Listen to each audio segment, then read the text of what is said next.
Martírio de William Hunter. William Hunter havia sido instruído nas doutrinas da Reforma desde a mais tenra idade, sendo descendente de pais piedosos que o educaram cuidadosamente nos princípios da verdadeira religião. Hunter, 19 anos de idade, ao recusar-se a receber a comunhão na missa, foi ameaçado de ser apresentado ao bispo, a quem esse jovem mártir valente foi conduzido por um policial. Bonner fez com que William fosse levado a uma câmara, onde se pôs a conversar com ele, prometendo-lhe segurança e perdão, caso se retratasse. Aliás, ter-se-ia dado por satisfeito se ele tivesse apenas concordado em receber a comunhão e se confessado, mas William não o faria por nada no mundo.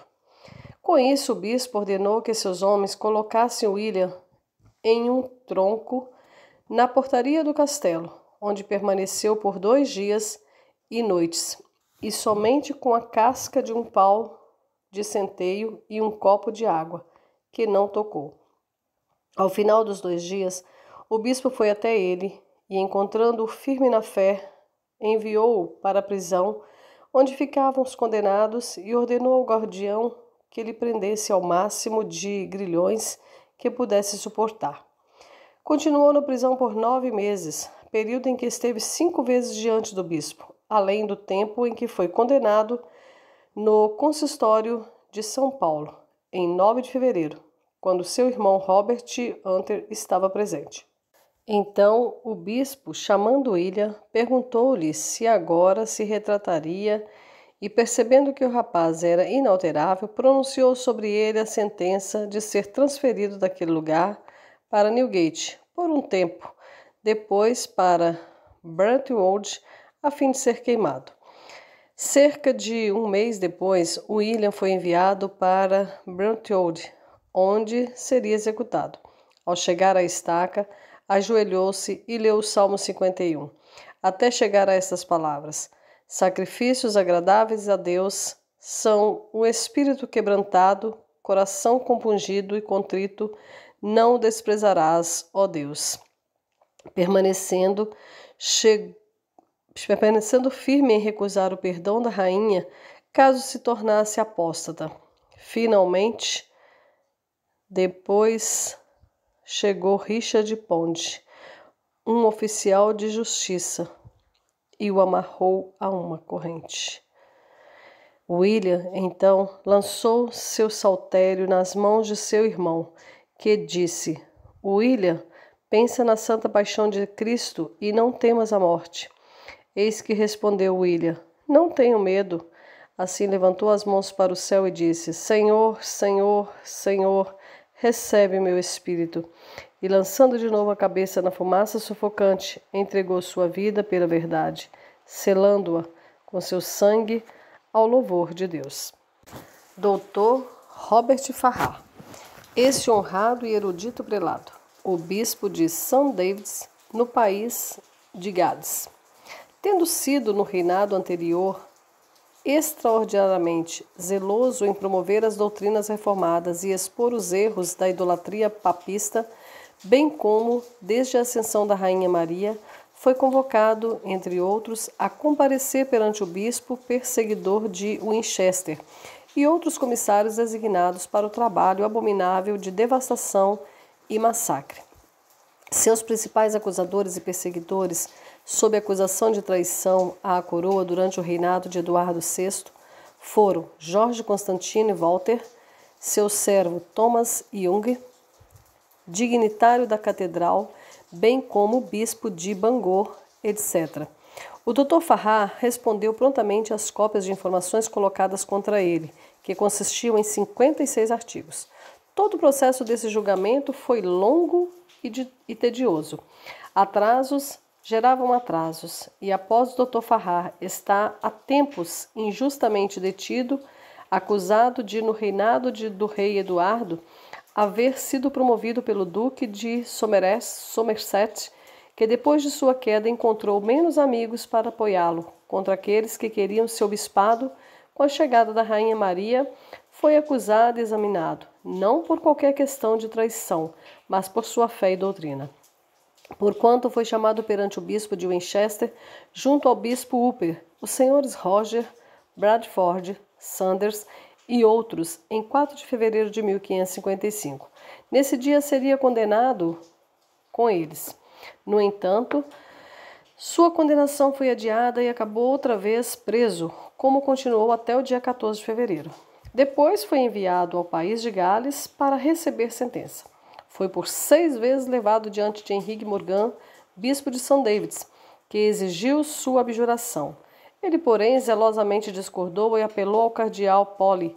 Não obstante, o bispo, com raiva, pronunciou-o como um herege excomungado e o rendeu ao poder secular. Não demorou muito até que o Dr. Farrar, condenado e degradado, fosse levado ao local de execução na cidade de Carmarthen, em cujo mercado, ao sul da Cruz do Mercado, no dia 30 de março de 1555, um sábado, véspera do Domingo da Paixão, suportou com firmeza os tormentos do fogo. Quanto à sua constância, disse que Richard Jones, filho de um cavaleiro veio ao Dr. Farrar a pouco antes de sua morte. Parecia lamentar a dor da morte que ele teve que sofrer, para quem o bispo respondeu que, se o visse uma vez se mexer nas dores de sua queimação, ele não poderia dar crédito à sua doutrina. E como ele disse, ele manteve sua promessa, pacientemente permanecendo sem emoção, até que um Richard Cravel com um bastão o derrubou. Martírio de Howlins-Witch. Howlins-Witch era, por sua vocação e profissão, um pescador, vivendo continuamente de tal ofício, por pelo menos 20 anos, na cidade de Cardiff, onde carregava muito boa reputação entre seus vizinhos. Embora o homem de bem fosse totalmente ignaro e, portanto, muito simples, ainda assim Deus escolheu removê-lo do erro e da idolatria pelo conhecimento da verdade, graças à abençoada reforma do reinado de Eduardo. Ensinou seu filho a ler em inglês e, depois que o menino aprendeu a ler muito bem, seu pai todas as noites, após o jantar, de modo a testá-lo, fazia o menino ler uma parte das escrituras sagradas e, de vez em quando, parte de algum outro bom livro. Ao completar 5 anos da sua profissão de fé, o rei Eduardo morreu. Após sua morte, a rainha Maria o sucedeu, e com ela todos os tipos de superstição se infiltraram. Witch foi conduzido pelos oficiais da cidade como um homem suspeito de heresia, levado ao bispo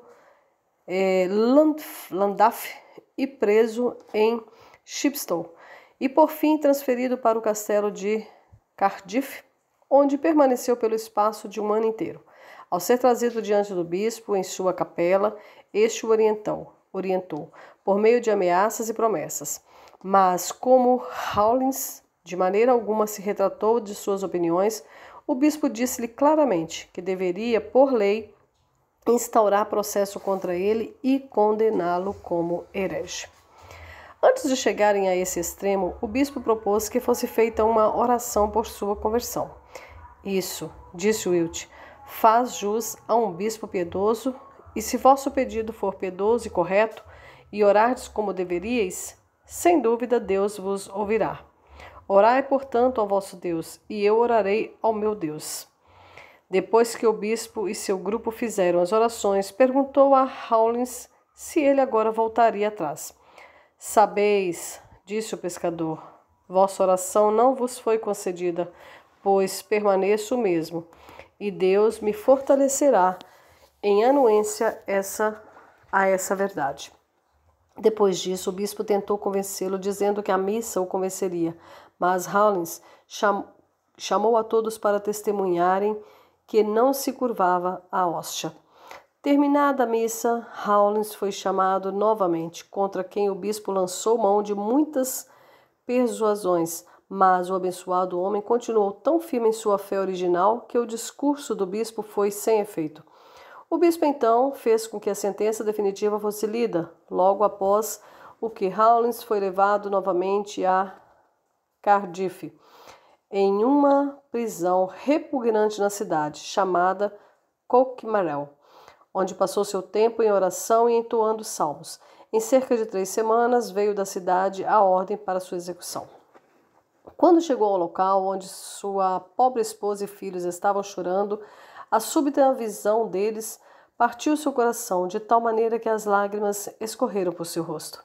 Chegando ao altar do seu sacrifício, indo em direção à estaca, ajoelhou-se e beijou o chão, e levantando-se novamente com um pouco de terra grudada em seu rosto, disse: Terra à terra e pó ao pó, tu és minha mãe e a ti voltarei. Quando todas as coisas estavam prontas, bem em frente à estaca, diante de Hawlins Wilt, foi erguida uma plataforma na qual subiu um padre, dirigindo-se ao povo. Mas, ao falar das doutrinas romanas dos sacramentos, Hawlins gritou: Ah, hipócrita e imoral, presumirás provar a tua falsa doutrina pelas Escrituras? Veja o texto que se segue. Cristo não disse: Faça isso em memória de mim? Então, alguns que estavam ali gritaram: Até em fogo, incendeiem-no! O que, ao ser feito, resultou em uma chama grande e repentina, lançada pela palha e pelos juncos.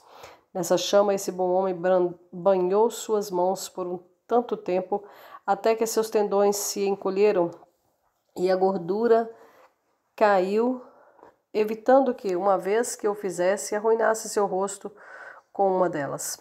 Durante todo esse tempo, que demorou um pouco, gritou com uma voz alta: Ó Senhor, recebe meu espírito. Até que não conseguiu mais abrir a boca. Por fim, a extrema temperatura do fogo foi tão veemente contra suas pernas que elas foram consumidas quase antes que o resto do seu corpo fosse alcançado, o que fez todo o seu corpo cair sobre as correntes dentro das chamas mais cedo do que o normal. Assim morreu este bom velho, por seu testemunho da verdade de Deus, e agora é recompensado, sem dúvida, com a coroa da vida eterna. O reverendo George Marsh.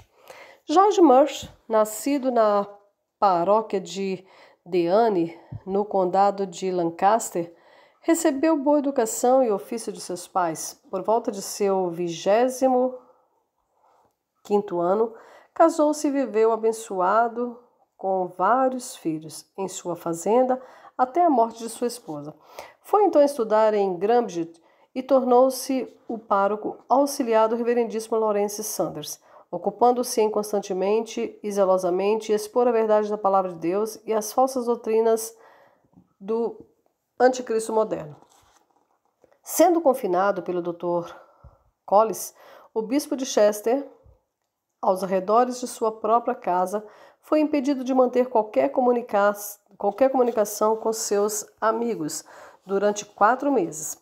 Seus amigos e mãe desejavam sinceramente que ele tivesse fugido da ira vindoura, mas o Sr. Marsh achava que tal conduta não seria compatível com a profissão da fé que exercera durante 9 anos abertamente. No entanto, escondeu-se, embora tenha sido muito difícil, e em oração secreta implorou que Deus o orientasse através dos conselhos de seus melhores amigos, para sua própria glória e para o que era melhor. Por fim, determinado por uma carta que recebeu e corajosamente confessar a fé em Cristo, despediu-se da sogra e de outros amigos, recomendando seus filhos aos cuidados deles, e partiu para Smith Hills, de onde foi com outros conduzido a Lathum, para ser interrogado perante o conde de Derby, Sir William Norris, Sr. Sherborne, o pároco de Garpinal e outros. As várias perguntas feitas a ele, respondeu com boa consciência, mas quando o Sr. Sherborne o interrogou sobre sua crença no sacramento do altar, o Sr. Marsh respondeu, como um verdadeiro protestante, que a essência do pão e do vinho não era alterada de forma alguma, e, portanto, depois de receber ameaças terríveis de alguns e palavras justas de outros por suas opiniões, foi mandado para a cadeia, onde ficou 2 noites sem ter onde dormir. No domingo de Ramos, foi submetido a um segundo inquérito, e o Sr. Marshall lamentou muito que seu medo o induzisse a prevalecer e a buscar sua segurança, desde que não negasse abertamente a Cristo. E novamente clamou com mais veemência a Deus por força, para que não fosse vencido pelas arguras daqueles que se esforçavam por anular a pureza de sua fé. Passou por 3 exames perante o Dr. Colles, que, vendo-o firme na fé protestante, começou a ler sua sentença, mas foi interrompido pelo chanceler, que rogou para que o bispo protelasse a sentença antes que fosse tarde demais. O padre então rogou ao Sr. Mush, mas este, ao ser novamente solicitado a se retratar, disse que não negava seu Salvador Cristo, para não perder sua misericórdia eterna, obtendo assim a morte eterna. O bispo prosseguiu na sentença. Foi confinado em uma sombria masmorra e ficou privado do conforto de qualquer um, pois todos tinham medo de ajudar ou de se comunicar com ele, até que chegasse o dia marcado para ser martirizado. Os xerifes da cidade, Henry e Cooper, com seus oficiais, foram até o portão norte e tiraram da masmorra o Sr. George Mush, que andou todo o caminho com o livro na mão. Observando-o, de onde as pessoas disseram: "Esse homem não morre como ladrão, nem como alguém que merece morrer." Quando chegou ao local da execução, fora da cidade, perto de Spital Bogton, o Sr.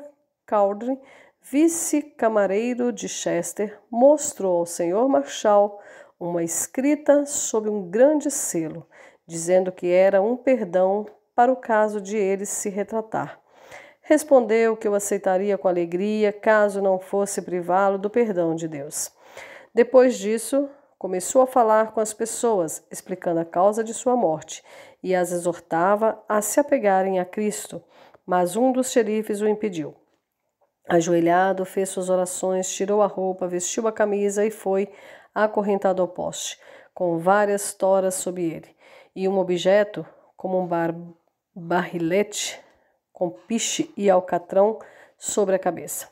Como o fogo foi feito sem habilidade e o vento soprava em redemoinhos, sofreu ao extremo, embora tenha suportado a dor com fortaleza cristã. Quando já havia sido atormentado por muito tempo no fogo, sem se mexer, com a carne tão assada e inchada, que os estavam diante dele não conseguiram ver as correntes com as quais estava preso e, portanto, supuseram que estava morto.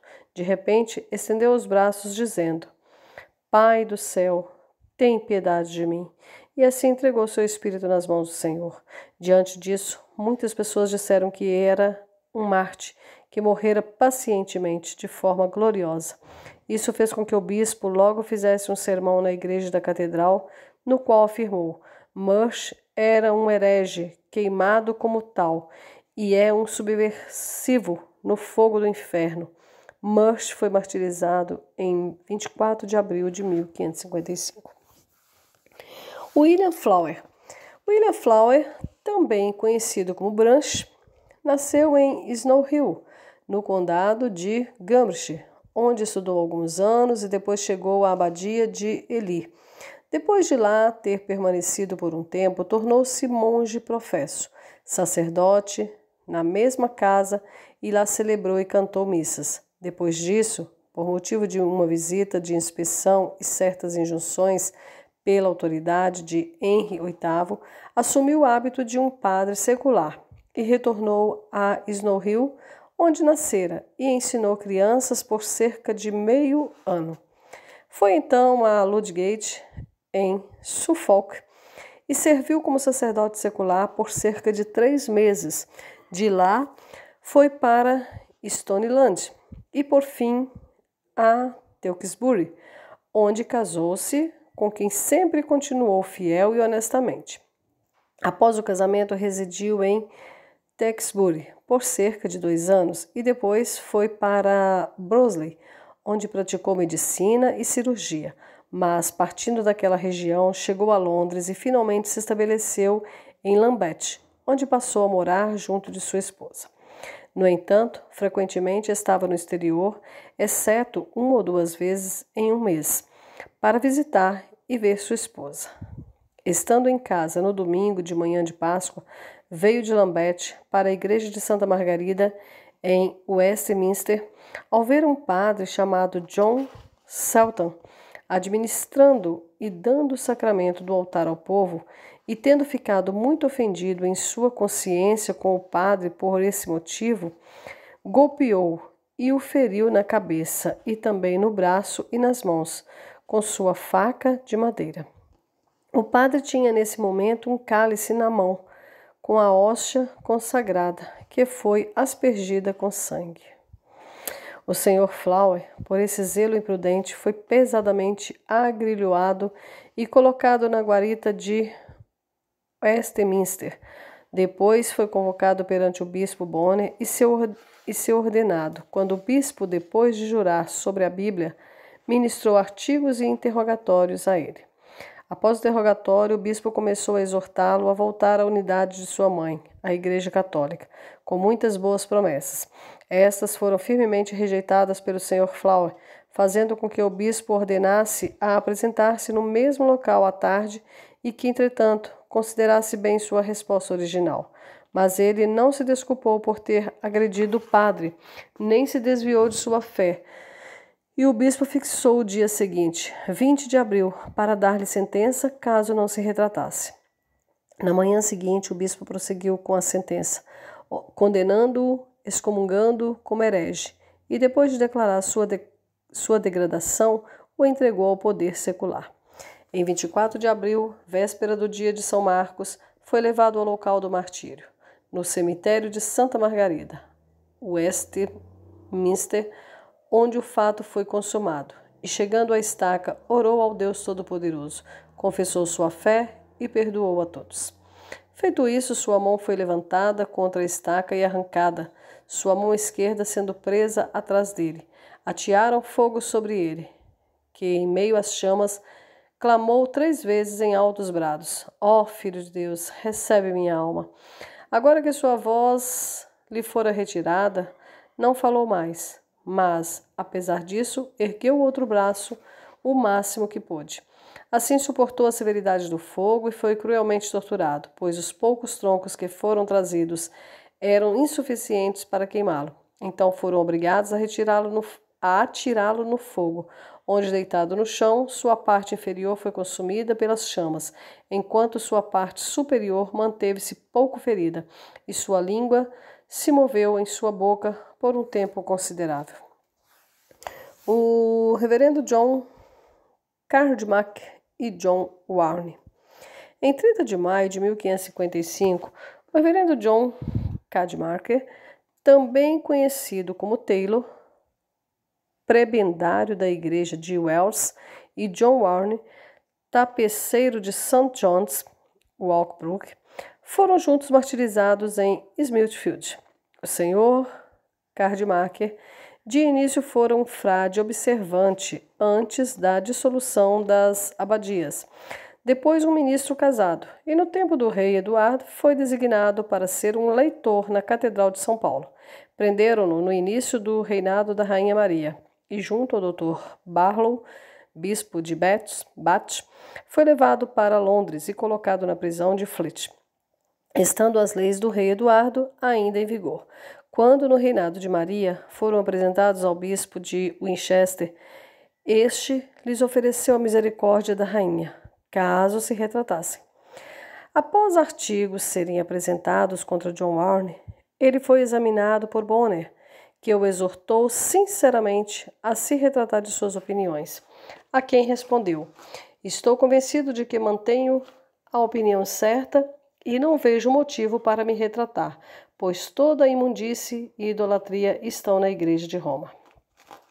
O bispo, vendo que todas as suas justas promessas e terríveis ameaças não podiam convencê-lo, pronunciou a sentença definitiva de condená-lo e ordenou em 30 de maio de 1555 a execução de John Cardmack e John Warne, que foram trazidos pelos xerifes para Smithfield. Aproximando-se da estaca, os xerifes chamaram o senhor Cardmack em particular e em segredo falaram com ele. Momentos este em que senhor Warne orou. Foi acorrentado à estaca e foram postos ao seu redor lenha e juncos. O povo estava intensamente aflito, pensando que o senhor Cardmack se retrataria ao ver queimarem o Sr. Warne. Por fim, o Sr. Cadmark afastou-se dos xerifes, aproximou-se da estaca, ajoelhou-se e fez uma longa oração em silêncio. Então se levantou, tirou as roupas, ficando somente com a camisa, e com ousadia e coragem se dirigiu até a estaca e a beijou. Segurando o Sr. Warne pela mão, consolou com sinceridade e foi amarrado à estaca, regozijando-se. Ao testemunharem o ocorrido repentino, contrário às expectativas do povo, começaram a clamar: Deus seja louvado, Deus te fortaleça, Cadmark. O Senhor Jesus receberá o teu espírito. E assim prosseguiram. Enquanto o carrasco os incendiava, ambos passaram pelo fogo até alcançarem um abençoado descanso e paz entre os santos e mártires de Deus, para desfrutar da coroa do triunfo e vitória preparada para os soldados eleitos e guerreiros de Cristo Jesus em seu bendito reino, a quem pertencem a glória e a majestade para sempre. Amém. John Simpson e John Ardley.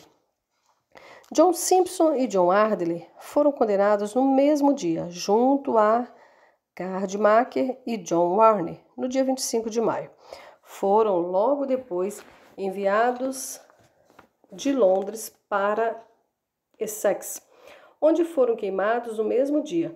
John Simpson em Rochford e John Ardley em Halley, glorificando a Deus em seu amado filho e regozijando-se por terem sido considerados dignos de perecer. Thomas Hawkes, Thomas Watts e Anne Askill. Thomas Hawkes, junto a 6 outros, foi condenado em 19 de fevereiro de 1555. Era erudito em educação, gracioso e de boa estatura, cavalheiro em suas maneiras e um cristão sincero. Pouco antes de sua morte, vários amigos do Sr. Hawkes, aterrorizados com a severidade da punição que havia de perecer, pediram-lhe em particular que, no meio das chamas, lhes mostrasse algum sinal, a fim de expressar se as dores de ser queimado eram tão grandes a ponto de fazer um homem perder a fleuma. Isso ele prometeu fazer. Ficou combinado que, se a fúria da dor fosse suportável, ele levantaria as mãos acima da cabeça em direção ao céu, antes de entregar seu espírito. Pouco tempo depois, o Sr. Hawkes foi levado ao local designado para sua morte por Lord Rick e, chegando à estaca, preparou-se com calma e paciência para o fogo, tendo uma corrente pesada ao redor de seu tronco e uma multidão cercando-o por todos os lados, a quem chegou a dizer muitas coisas. Havendo ele derramado sua alma diante de Deus, o fogo foi aceso.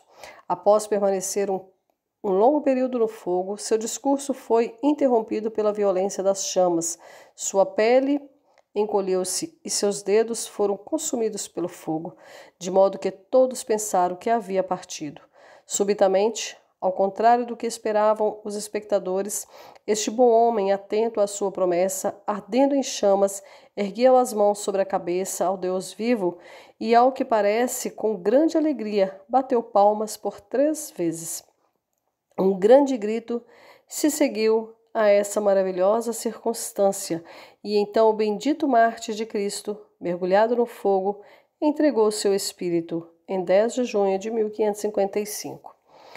Thomas Watts, de Bilérica, em Essex, da Diocese de Londres, era um tecelão de linho. Esperava diariamente ser levado pelos adversários de Deus, o que aconteceu no dia 5 de abril de 1555, quando foi levado diante de Lord Rich e outros comissários de Chelmsford, acusado de não frequentar a igreja.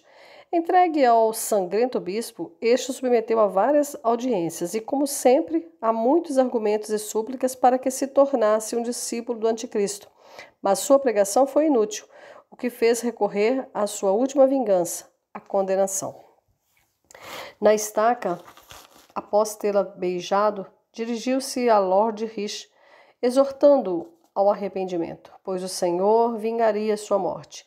Assim, esse bom mártir entregou seu corpo ao fogo, em defesa do verdadeiro Evangelho do Salvador.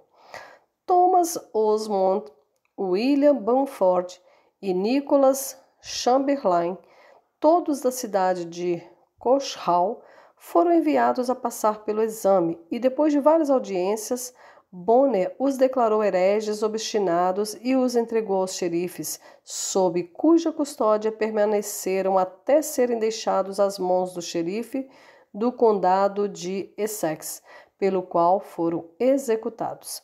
Chamberlain, em Colchester, no dia 14 de junho. Thomas Osmond, em Manningtree. E William Bamford, também conhecido como Butler, em Harwich, no dia 15 de junho de 1555. Todos morreram cheios da gloriosa esperança da imortalidade. Então, o Hierotesles, senhor chanceler, ofereceu a Anne Askew o perdão do rei caso se retratasse. Ela, por sua vez, respondeu que não havia chegado ali para negar seu senhor e mestre. E assim, a boa Anne Askew, ao ser cercada pelas chamas, como um agradável sacrifício a Deus, dormiu no Senhor, em 1546, deixando para trás um exemplo singular de firmeza cristã, digno de ser seguido por todos os homens. Reverendo John Bradford e John Leff, um aprendiz. O reverendo John Bradford nasceu em Manchester, em Lancashire. Era um bom estudioso do latim e posteriormente se tornou um servo de Sir John Errington, cavaleiro. Continuou por vários anos trabalhando de maneira honesta e profícua, mas o Senhor o elegeu para uma função melhor. Por isso despediu-se de seu mestre, deixando o templo em Londres para a Universidade de Cambridge, a fim de aprender pela lei de Deus a como impulsionar a construção do templo do Senhor. Alguns anos depois, a universidade lhe concedeu o grau de mestre em artes e veio a tornar-se membro da Pembroke Hall. Martin Bucer o encorajava a pregar, e quando modestamente duvidava de sua capacidade para fazê-lo, Bucer costumava responder: se não dispões de pão de trigo, dê aos pobres pão de cevada, ou qualquer outra coisa que o Senhor lhe tenha confiado. O Dr. Ridley, aquele digno bispo de Londres e glorioso mártir de Cristo, o chamou para se formar como diácono e deu-lhe uma prebenda em sua catedral, na igreja de São Paulo. Nesse ofício de pregação, o Sr. Bradford trabalhou diligentemente pelo período de 3 anos. Reprovou o pecado com vivacidade, pregou a Cristo crucificado com doçura, refutou as heresias e os erros com aptidão, de forma a persuadir outros com sinceridade a seguirem uma vida piedosa. Após a morte do afortunado rei Eduardo VI, o Sr. Bradford continuou diligente na pregação, até ser reprimido pela Rainha Maria. Seguiu-se então um ato da mais obscura ingratidão, da qual um pagão sentiria vergonha. Relata-se que um tumulto foi causado pela pregação do Sr. Bourne, então bispo de Bath, na Cruz de São Paulo. A indignação do povo colocou sua vida em perigo iminente, de modo que com uma adaga foi lançada contra ele. Nessa situação, o bispo pediu ao Sr. Bradford, que estava atrás dele, que falasse em seu lugar, a fim de amenizar o tumulto.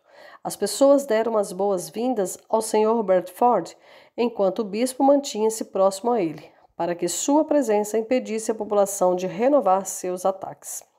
No mesmo domingo à tarde, Bradford pregou na Bow Church, em Cheapside, e reprovou severamente o povo por sua conduta sediosa. Apesar de sua ação, 3 dias depois, foi enviado para a Torre de Londres, onde estava a rainha, para comparecer perante o concílio. Lá foi acusado de salvar o Sr. Bourne, que foi considerado sedioso, e se opuseram ao seu ato de pregar. Assim foi aprisionado, primeiro na torre, depois em outras prisões, e após sua condenação, no Poultry Compter, onde pregava 2 vezes ao dia, a menos que alguma enfermidade o impedisse. Tal era sua reputação diante do guardião do cárcere real, que este lhe permitiu, em uma noite, visitar uma pessoa pobre e doente perto do depósito de aço, com a promessa de voltar a tempo, promessa que não deixou de cumprir. Na noite antes de ser enviado para Newgate, foi intensamente perturbado durante o sono, com sonhos agourentos de que na segunda-feira seguinte haveria de ser queimado em Smithfield. À tarde, a esposa do guardião apareceu e lhe anunciou essa terrível notícia, mas nele havia somente gratidão a Deus. À noite, foi visitado por meia dúzia de amigos, com quem passou a noite toda em oração e exercícios de piedade. Ao ser transferido para Newgate, uma multidão chorosa o acompanhou, e espalhando-se um boato de que padeceria às 4 horas do dia seguinte, uma imensa multidão compareceu. Às 9 horas, o Sr. Bradford foi levado a Smithfield. E agora, a crueldade do xerife merece atenção, pois quando o cunhado do Sr. Bradford, Roger Basquiat, o tomou pela mão enquanto passava, o Sr. Woodruff partiu-lhe a cabeça. O Sr. Bradford, chegando ao local, caiu ao chão e, despindo-se, mantendo apenas a camisa, dirigiu-se à estaca e ali padeceu junto a um jovem de 20 anos de idade, cujo nome era John Leaf, aprendiz do Sr. Prairie Gaudy, fabricante de velas da Igreja de Cristo, em Londres. Na sexta-feira anterior ao domingo de Ramos, ele fora preso no Compter em Brad Street, depois examinado e condenado pelo sangrento bispo. Relata-se que quando sua ata de confissão foi lida, em vez de uma pena, tomou um alfinete e, furando a própria mão, aspergiu o sangue no documento e pediu que o leitor mostrasse ao bispo que já o havia selado com sangue.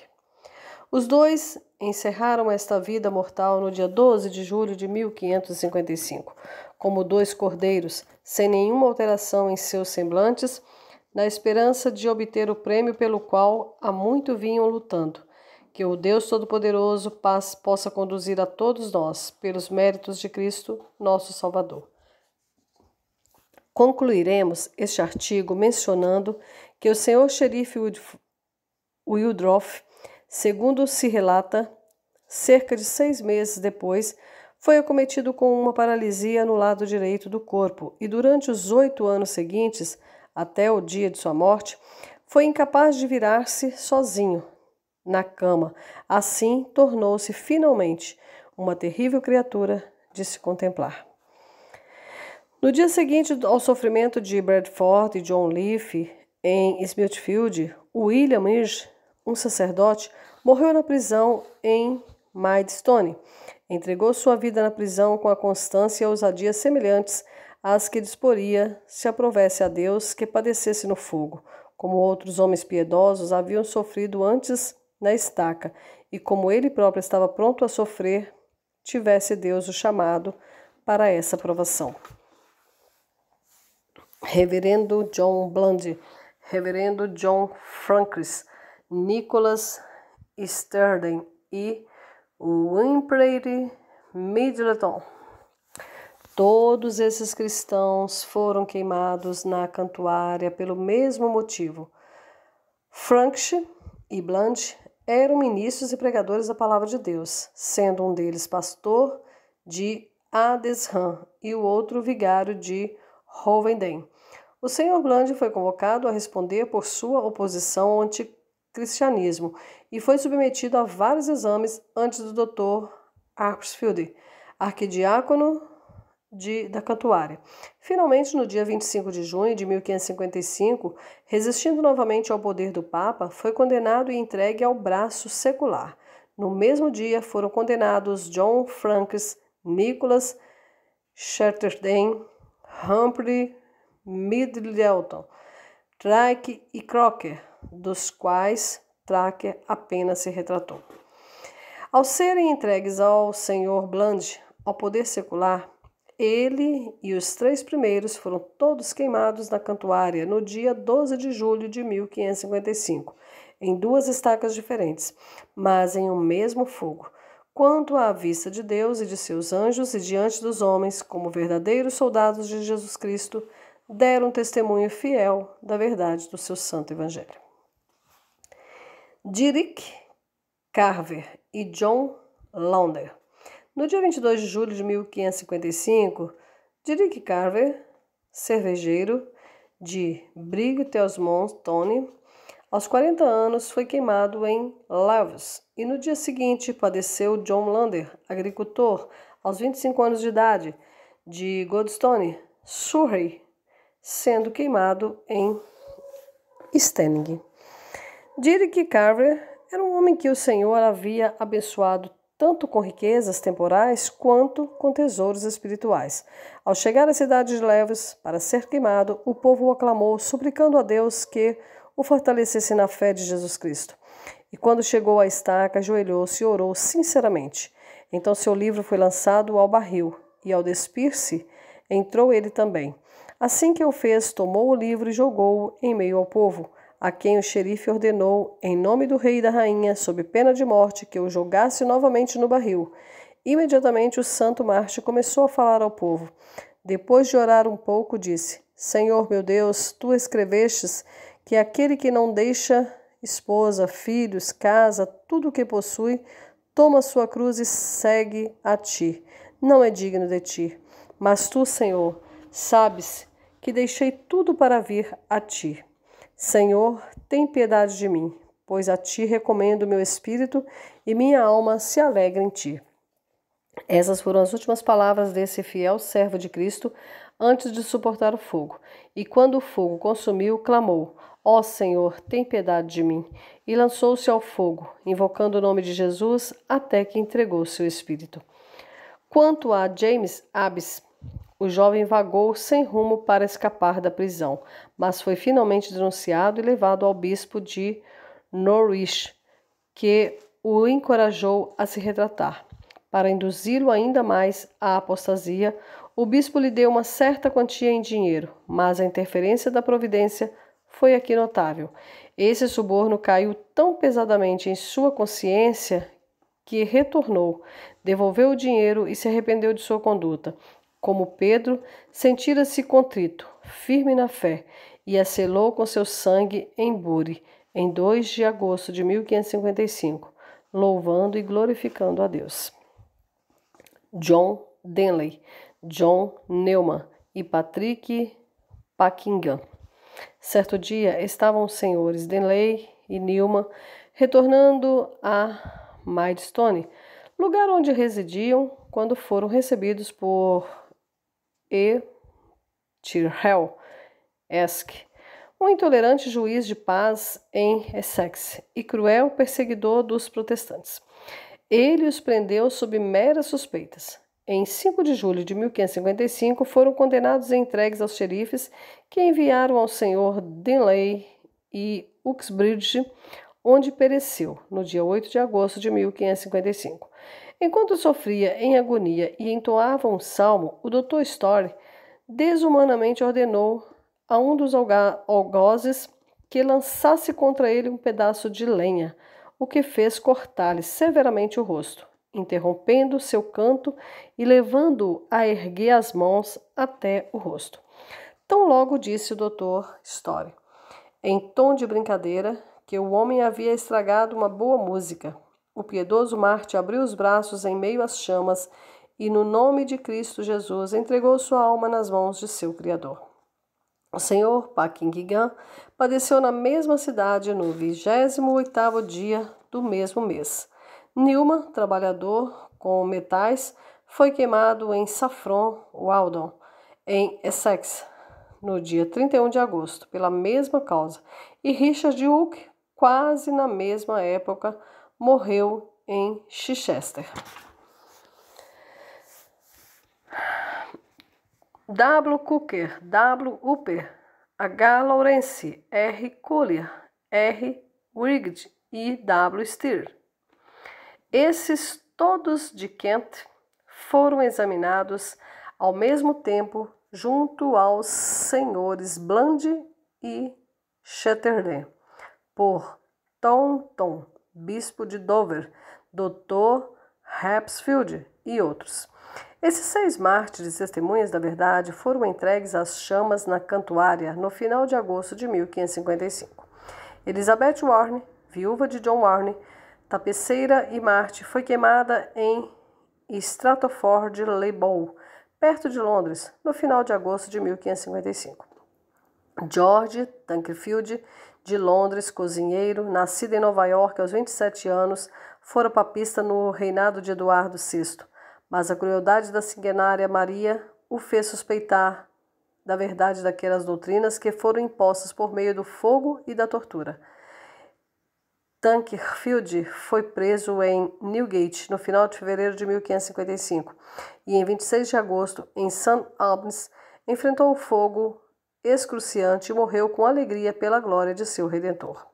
O reverendo Robert Smith prestara serviço a Sir T. Smith, reitor de Eton.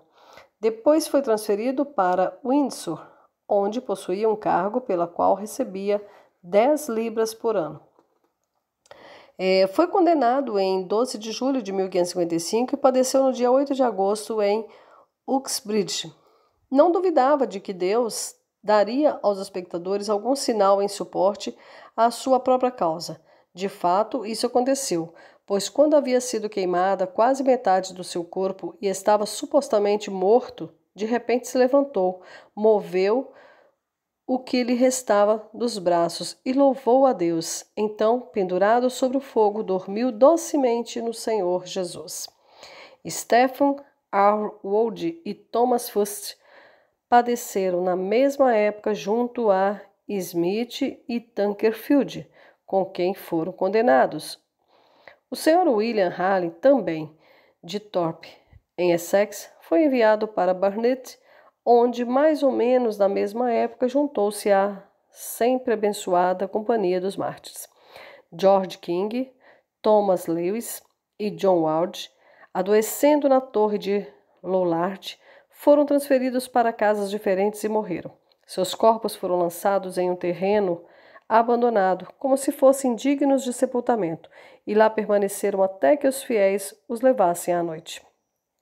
O Sr. William Andrew de Horsley, Essex, foi preso em Newgate por heresia, mas Deus escolheu chamá-lo para si devido ao severo tratamento que recebeu em Newgate e assim zombar das expectativas sanguinárias de seus perseguidores católicos.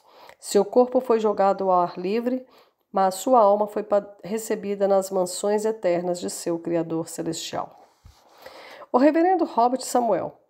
Esse cavaleiro era ministro de Bradford, Suffolk, onde ensinou diligentemente o rebanho confiado aos seus cuidados, enquanto lhe foi permitido cumprir abertamente seu dever. Foi perseguido pelo Sr. Foster de Cupdock, perto de Ipswich, um fanático e severo perseguidor dos seguidores de Cristo, de acordo com a verdade do Evangelho. Apesar de o Sr. Samuel ter sido expulso de sua casa, continuou a exortar e instruir em oculto. Não obedeceu à ordem de repudiar a esposa com quem se casara no reinado do rei Eduardo. Antes manteve-a em Ipswich, onde Foster o surpreendeu durante a noite com ela, tendo em mãos um mandado.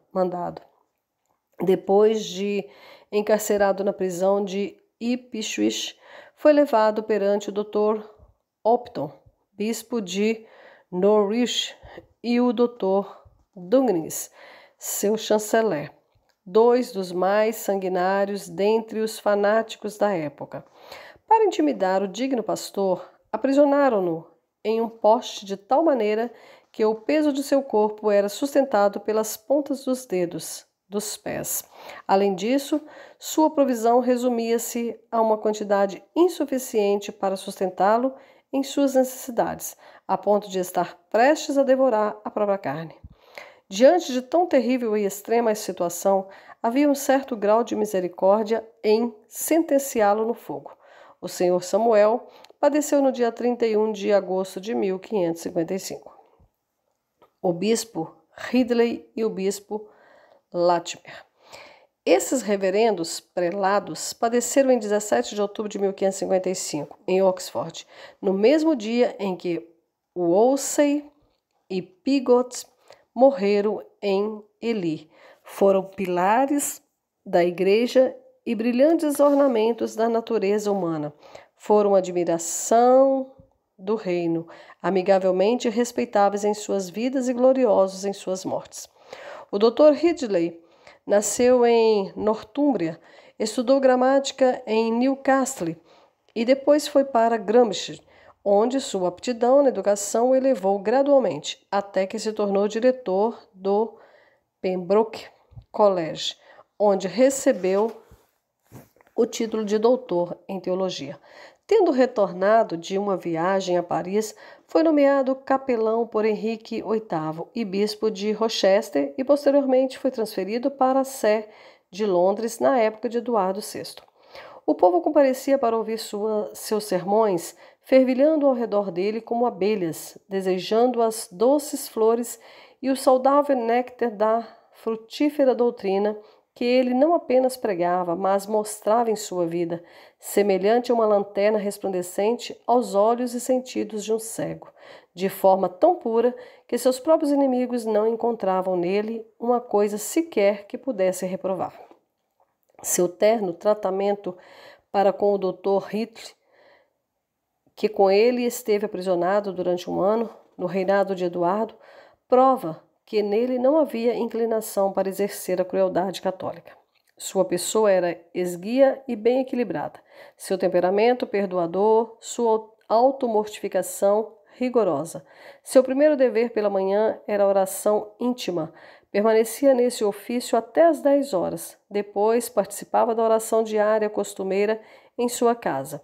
Com a refeição pronta, sentava-se com os seus por cerca de 1 hora, conversando agradavelmente ou jogando xadrez. Em seguida, o estudo tornava-se o alvo de sua atenção, a menos que negócios ou visitas ocorressem, por cerca de 5 horas seguidas. Então voltava a recrear-se no xadrez, por cerca de 1 hora. Retirava-se para estudar mais um pouco, até às 11 horas. Depois ajoelhava-se e orava, como pela manhã. Em resumo, era um modelo de piedade e virtude, e desse modo se esforçou para influenciar os homens onde quer que fosse. Sua atenta bondade foi desmontada particularmente à idosa senhora Bonner, mãe do Dr. Bonner, o cruel bispo de Londres. O Dr. Ridley, quando em sua propriedade, em Fulham, sempre a convidava para sua casa, colocava-a na cabeceira da mesa e a tratava como sua própria mãe. Fazia o mesmo para com a irmã de Bonner e outros parentes. No entanto, quando o Dr. Ridley estava sob perseguição, Bonner seguiu uma conduta diametralmente oposta e, de certo, teria sacrificado a irmã do Dr. Ridley e seu marido, o Sr. George Cheapside, se a providência não os tivesse livrado por meio do Dr. Yates, bispo de Worcester. O Dr. Ridley foi convertido em parte pela leitura do livro de Bertrand sobre o sacramento e em parte por suas conversas com o arcebispo Cranmer e com Peter Martyr. Quando Eduardo VI foi destituído do trono, a sanguinária Maria ascendeu. O bispo Ridley foi imediatamente marcado para ser morto. Foi então mandado à torre e posteriormente, em Oxford, à prisão comum de Bocardo, com o arcebispo Cranmer e senhor Latimer. Sendo separado deles, foi alocado na casa de um irlandês, onde permaneceu de 1554 até o dia de seu martírio, em 16 de outubro de 1555.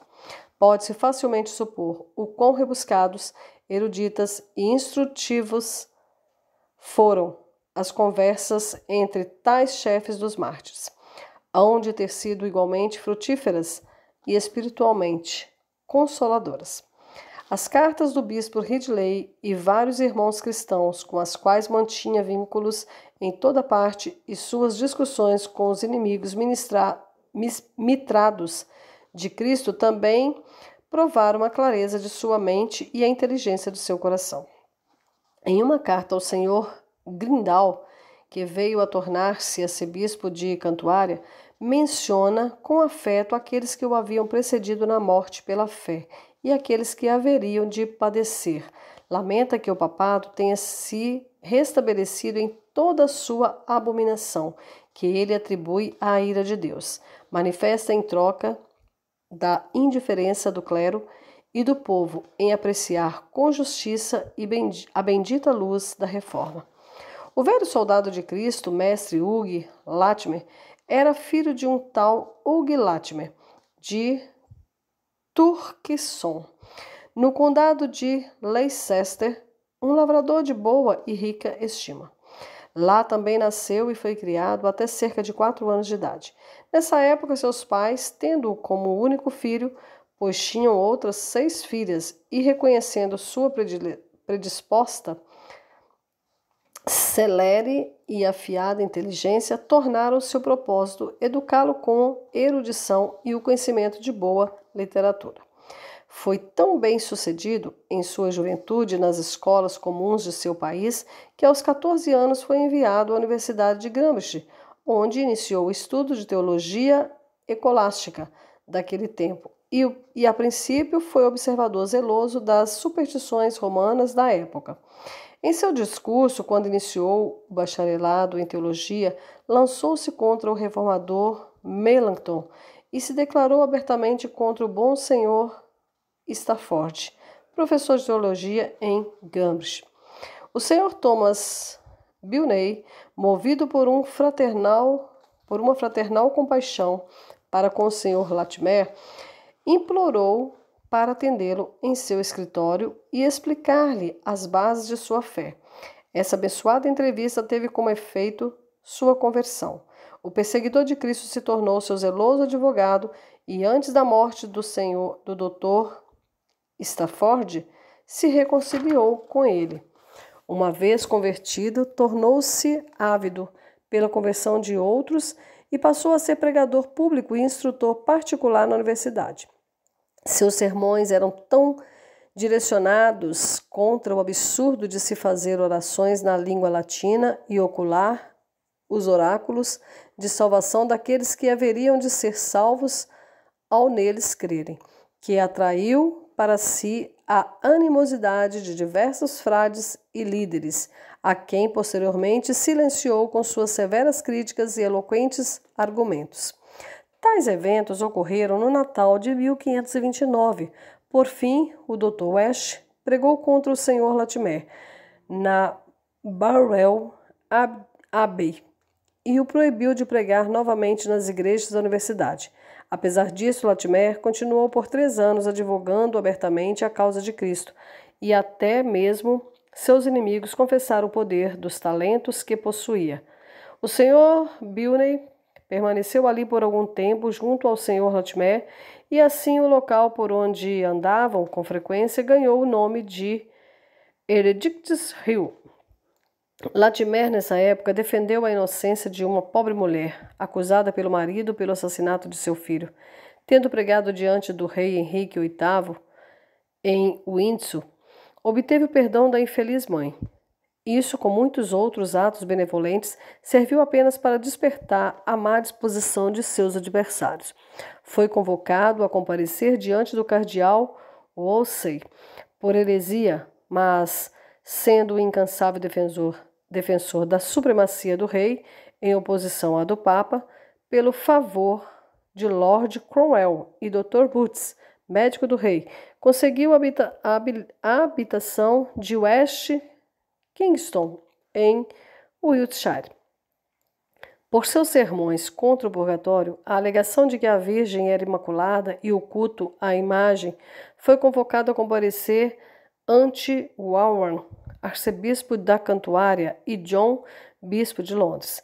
Exigiram que assinassem certos artigos que expressavam sua conformidade com as práticas sob acusação, e há motivos para se pensar, após repetidos exames semanais, que de fato os assinara, pois não pareciam envolver nenhum artigo importante de fé.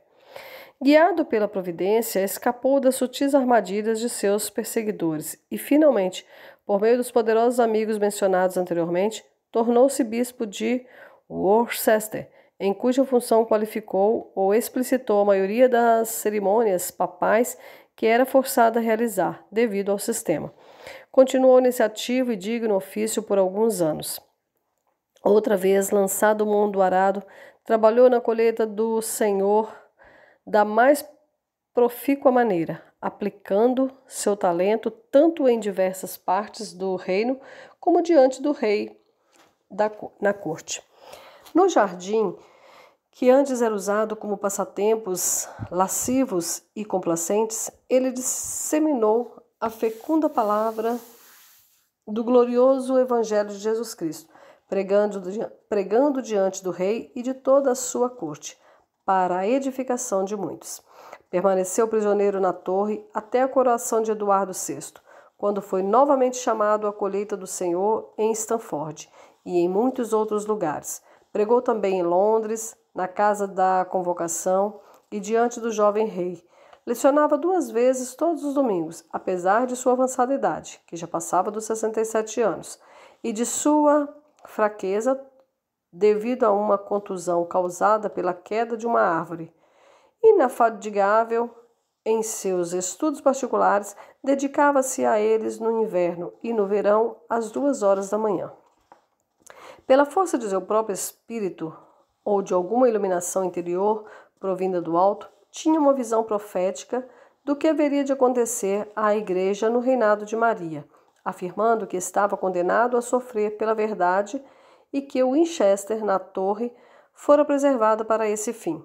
Logo após a proclamação da Rainha Maria, um mensageiro foi enviado para convocar o Sr. Latimer à cidade, e há razões para acreditar que se desejava que ele escapasse.